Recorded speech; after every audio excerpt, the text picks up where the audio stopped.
एक आदमी 26 की उम्र में शादी करता है, पर उसके माता पिता अब भी उसके साथ सोते हैं क्योंकि वह अतिरिक्त कमरा किराए पर नहीं ले सकता। उसके माता पिता ने उसका ब्लाइंड डेट सेट किया क्योंकि वह गरीब है और कोई लड़की उससे शादी नहीं करना चाहती थी। उसे एक लड़की मिली जिसके माता पिता नहीं है। वह अपनी दादी संग रहती है। वह बोलती नहीं और बाहरी दुनिया से संपर्क नहीं रखती, लेकिन वह बहुत मेहनती है।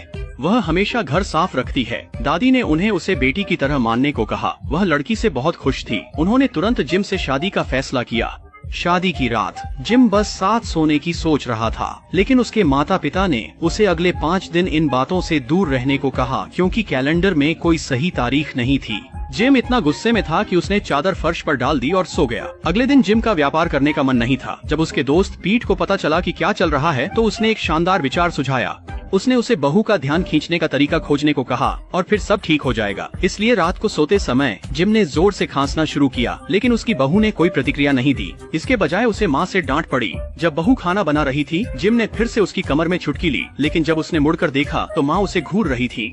वह दर्द जो उसे अपनी चाहत पूरी न कर पाने के कारण हो रहा था। जिम बहुत परेशान था। 5 दिन बाद जिम ने आखिरकार उस दिन का इंतजार किया।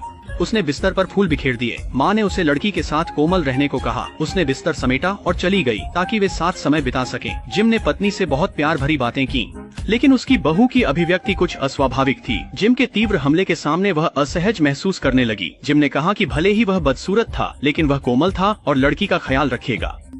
जैसे ही वह बहू को गले लगाने वाला था, दरवाजे पर दस्तक हुई। उसके माता पिता लौट रहे थे। बाहर बारिश हो रही थी। उन्हें सोने की जगह नहीं मिली। जिम को फिर से माता पिता के साथ सोना पड़ा। उसके हाथ पिता की नींद में बड़बड़ाहट से डरकर पीछे हट गए और पैर माँ द्वारा पीछे धकेल दिए गए। अगली रात उसके माता पिता ने खाना खाया और बिस्तरबंदी समेट कर चले गए। जिम ने प्रार्थना की कि आज रात बारिश न हो, लेकिन जब उसने बत्ती बुझाई और बिस्तर पर गया तो उसकी छोटी बहू रो रही थी।